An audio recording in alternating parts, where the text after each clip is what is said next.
నమస్తే SR7 TV news కి స్వాగతం.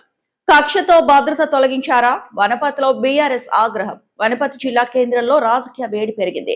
బీఆర్ఎస్ ప్రధాన కార్యదర్శి RS ప్రవీణ్ కుమార్ కు ఉన్న భద్రతను ప్రభుత్వం తొలగించడాన్ని నిరసిస్తూ బీఆర్ఎస్ నేతలు కార్యకర్తలు అంబేద్కర్ చౌరస్తాలో ధర్నా చేశారు. అనంతరం జిల్లా ఎస్పీ సునీతారెడ్డికి వినతి పత్రం అందజేశారు. ప్రభుత్వం కక్ష సాధింపు చర్యలకు పాల్పడుతోందని బీఆర్ఎస్ ఆరోపించింది. ప్రవీణ్ కుమార్ కు రక్షణ సిబ్బందిని తొలగించడమే కాకుండా ఆయన సతీమణి లక్ష్మీబాయిని కూడా బదిలీ చేసిందని విమర్శించారు. గత ప్రభుత్వంలో గురుకులాల విస్తరణలో ప్రవీణ్ కుమార్ కీలక పాత్ర పోషించారని గుర్తు చేశారు. ఘాటు యాదవ్ బీఆర్ఎస్ మాజీ జిల్లా అధ్యక్షుడు. 30 సంవత్సరాలు ప్రజలకు సేవ చేసిన వ్యక్తికి భద్రత లేకుండా చేయటం దుర్మార్గం. కక్షపూరిత చర్యలు మాని వెంటనే ఆయనకు భద్రతను పునరుద్ధరించాలి. Reporting SR7 TV news reporter Wanaparthy జిల్లా ఇన్ఛార్జ్ KP రెడ్డి. వీధి రౌడీలాగా మాట్లాడతాడు. తొండలెక్కిస్తా, తొక్కుతా, పీలుస్తా, పండబెడతా, కొడుతా అని చెప్పి మాట్లాడే ముఖ్యమంత్రి ఎక్కడ దేశంలో కూడా ఎవరు ఎవరైనా ఉన్నారంటే ఒకే ఒక్కడు పావన్ గారు రేవంత్ రెడ్డి.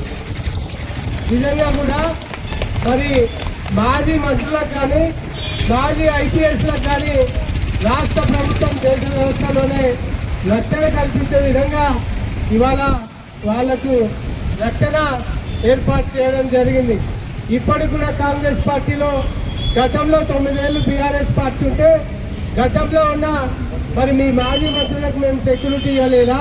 మీ మాజీ IPSలకు మేము సెక్యూరిటీ ఇవ్వలేదా? ఒక్క మాట స్పష్టమవుతుంది. పోలీసు వాళ్ళని చూస్తే భయం ఎవరికైతుంది? దొంగలకైతుంది. మీరు నిజంగా దొంగలు. ఇవాళ ఈ పాలన నడుపుతున్న మంత్రులు కానీ ముఖ్యమంత్రి కానీ పక్కా దొంగలే. అందుకే RS లాంటి పోలీసులు చూస్తే నీ లాగులు నడుస్తున్నాయి. తను ఏం చేస్తుంది ఇప్పుడు? రాజకీయంగా ఇవాళ BRS లో ఉండొచ్చారు కానీ మరి ఆనాడు సర్వీస్లోనే ప్రజలకు సేవ చేసే విధంగా చట్టాన్ని సామాన్యునికి అర్థమయ్యే విధంగా RS గారు పనిచేసిండు.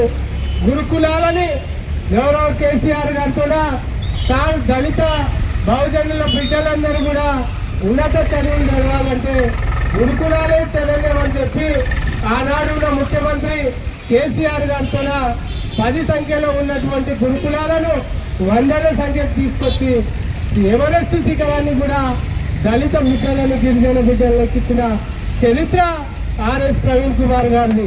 నీలాంటి దొంగలకు ఎట్లా అర్థమవుతాయా ఆయన సేవలు?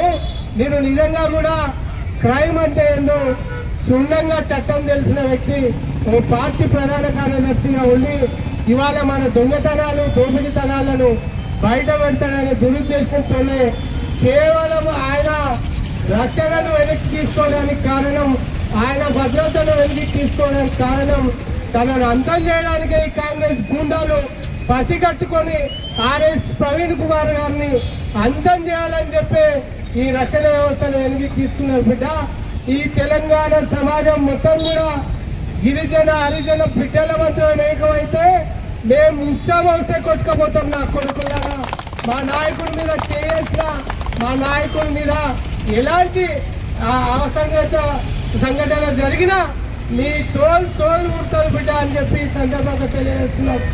మిస్టర్ రేవంత్ రెడ్డి, ఇప్పటికైనా నువ్వు కళ్ళు తెరిచి BRS పార్టీ నాయకుల మీద కేసులు కాదు, BRS నాయకులకున్న భద్రతను తొలగించడం కాదు. నీకు సిగ్గు తీరం లజ్జ ఉంటే 420 హామీలు ఇచ్చినావు. ఆ 420 హామీల్లో 4 హామీలు కూడా నువ్వు నిలబెట్టుకోలేదు. ఆడబిడ్డలకు 2500 ఇస్తున్నావు. ముసలి ముద్దకు కూడా 4000 పింఛన్ ఇస్తున్నావు. వికలాంగుల సోదరులందరూ కూడా 6000 ఇస్తున్నావు. ఏం మాట్లాడినావు బిడ్డ? ఆ రోజు రైతు బంధు కేసీఆర్ 10,000 ఇస్తున్నాడు, నేను 15,000 ఇస్తా అని చెప్పిన దుర్మార్గుడు నువ్వు. ఇవాళ రైతులు వానాకాలం సీజన్ వచ్చింది, నీ పాలన ఎట్లా ఉందో నీ అడుగు ఎట్లా ఉందో తెలియదు కానీ కరువే వస్తుంది. వర్షాలు కూడా కుట్టే పరిస్థితి లేదు. ఇవాళటి కూడా రైతులకు 6 సార్లు ఇవ్వాల్సిన రైతు భరోసా లేకొట్టి ఇప్పుడు ఈ సీజన్ కూడా ఎకరాకు 2 ఎకరాలకు కుంటకు అరకుంటకి ఇచ్చిన బోరుగుండు గీసినావు. నువ్వు ఇవాళకి కూడా రైతులను మోసం చేసినావు. నీకు దమ్ముంటే నీకు నీకు నిజంగా లజ్జ ఉంటే రైతులకు ఇచ్చిన హామీలను నెరవేర్చు, ఆడబిడ్డలకు ఇచ్చిన హామీలను నెరవేర్చు, వికలాంగులకు ఇచ్చిన హామీలను నెరవేర్చు. రైతు భరోసా, రైతు బీమా ఎటుపోయిందని చెప్పి మా సోదరులందరూ కూడా అడుగుతున్నారు. టిఆర్ఎస్ పార్టీ జిల్లా పార్టీ తరఫున ఆర్ఎస్ కుమార్ ఏదైతే భద్రతను తొలగించిందో దాన్ని వెంటనే కొనసాగించండి. లేకపోతే ఆర్ఎస్ ప్రవీణ్ మీద చీమ వారినా ఈగ వారినా ఇక మీరే బాధ్యులు అవుతారు. ఆర్ఎస్ గారి ఎలాంటి ప్రాణహాని జరిగినా వాళ్ళ మిస్సెస్ ఉద్యోగం పైన ఇది ఎన్ని ఆంక్షలు పెట్టినా ఆడబిడ్డ గిరిజన బిడ్డ లక్ష్మీబాయి పైన కూడా మీరు కక్ష పూరితంగా తనను బదిలీ చేసి మరి ఇలాంటి చర్యలు పూనుకుంటున్నారు కనుక ఖబర్దార్ రేవంత్ రెడ్డి, ఖబర్దార్ కాంగ్రెస్ నాయకులారా. టీఆర్ఎస్ పైన ఇటుక వేస్తే మేము రాలేయడానికి సిద్ధంగా ఉన్నామని చెప్పి ఈ సందర్భంగా తెలియజేస్తాం. జై తెలంగాణ, జై కేసీఆర్, జై